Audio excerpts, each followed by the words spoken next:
Hello guys, and welcome to day 5 of the Advent of Cyber here in TryHackMe. Today we'll be treating IDOR, which is titled Santa's Little IDOR. Let's just jump right into it. The introduction here is basically as before, and our learning objective is to understand the concept of authentication and authorization, learn how to spot potential opportunities for insecure direct object reference, which is IDOR. That's the meaning, insecure direct object reference. And then we're going to exploit IDOR to perform horizontal privilege escalation, and also learn how to turn IDOR to SDOR, which is secure direct object reference. Next, we're going to connect to the machines. It's easy. We turn on the target machine here and also start the attack box. And for today, we're going to expand this by clicking on that arrow, so we have a much bigger space, and we can minimize this here. And over here, we can obviously be able to see when it's ready and the IP address. So our attacker machine is having an IP, but it's still loading, and our target machine will be ready in about 35 seconds. So while that is happening, I can obviously check this.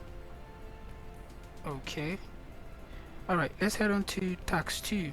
Basically, I'm going to just run through what this is. So if you've seen a website like where you make orders and you see something like this and then end up seeing a package ID or a user ID and a number, it is most probably prone to an IDOR vulnerability. So IDOR stands for Insecure Direct Object Reference, and it's a type of access control vulnerability in web applications where you can we often uses references to determine what data to return when you make a request. For instance, if you type 101 at the end of the package ID, it gives you the detail of Alice, the address, and if the status. So the problem is if it's not well if it's not secured properly, if you type in this ID and change it to 102, what would happen? The possibility is that you get the detail of another person, which is bad. It can lead to serious sensitive information disclosure. So it's a big problem. I'm just going to run through the questions, and while we're doing the questions or solving the questions, we'll probably be able to how IDOR works. So here our attack box is ready, so I'm going to open this. You can use the side or here, so I'm going to open the Firefox here. So while it's opening, we do have the credentials to access the dashboard that we're going to be making use of in today's challenge. And the username here is Niels, and the password and the address of the website is this. So I'm going to copy this.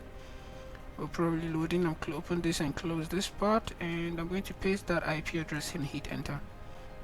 Close this, and then we can see try present me Santa's gift registry, and the username is Niels. And the password is this. So I'm going to copy the password and just type the username easily, Niels, and then I'm going to paste the password and hit login. Oh, bad credentials. Let's see, Niels, N-I-E. Okay, so that's a problem. I put Niels, so N-I-E-L-S, and then hit login, and there we go. So basically, the dashboard is a website with people's accounts and their children, and also has vouchers. The problem here is, for instance, for this person, if I open up the inspect page and go to network and refresh or reload, as you can see, I can see the user ID of this person. And if I go to storage and go over to local here, I can be able to play around here by changing the user ID from 10 to 11. And then when I do that, I can then refresh. Is that it? Refresh here, and as you can see here, let me minimize this. You can see we now have a different user. Okay, even though we didn't change the authentication, we're still under Niels, but we can see the information of another user with an ID 11. So usually this is the problem. I'm going to pull this back up, go back to local storage here, and I'm going to change that back to new. Okay. We also have more issues with this, like when we go over here to, okay, let me refresh this.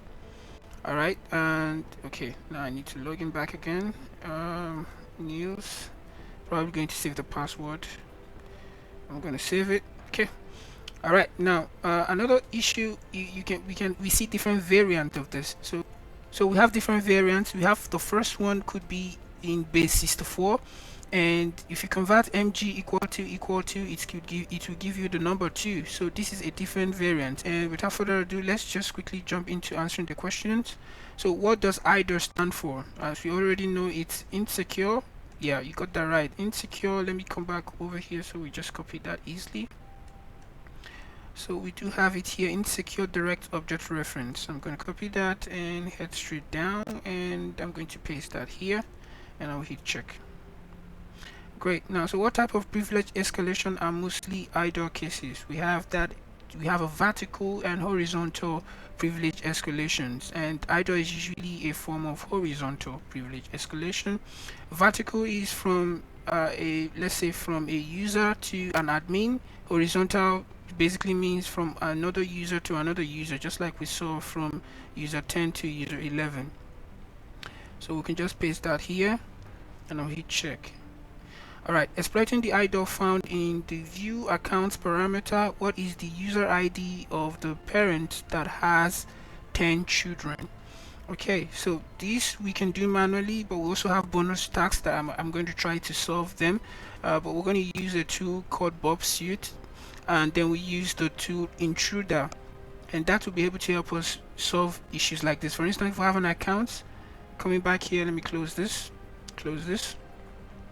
refresh this, and go to inspect, and go back to network, reload here, and as you can see, we saw ID 10. So what if we had user up to 1,000 or even 10,000? So we can't manually be searching by going to storage here and going to local and keep changing from 10 to 11 and then refreshing, just to keep checking for which user has up to 10 children. So this one, for instance, will have no children here, right? So let's do this one manually because I think it's going to be close. Because let's look at the hint here.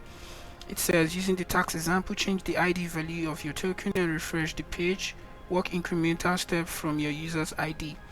So the user ID we have here is 10. We've done 11 right now, and we'll have no children here. I'll go back to the storage and now change these to 12, and I'll refresh, and we'll have no children here. I'm going to go back here and change. Okay, it's not saving that. 12 and 12, and then let me reload. Okay, it has no children. I'll come back again and change that to 13. Let's keep 13. Let's do 14. Hopefully I'm not going to regret it.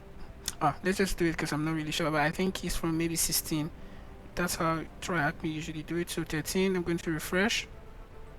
I'm going to put this down, and this has no children. I'm going to go back again and change these to 14, and I'm going to refresh. Okay, this one has 2 children.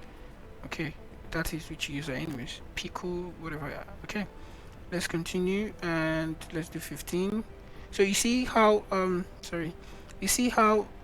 manually it's going to be stressful, but we're going to solve the next 2 bonus tasks, and then we can see the way we can automate a situation like this. So hopefully it's 15 or 16. So I'm going to refresh.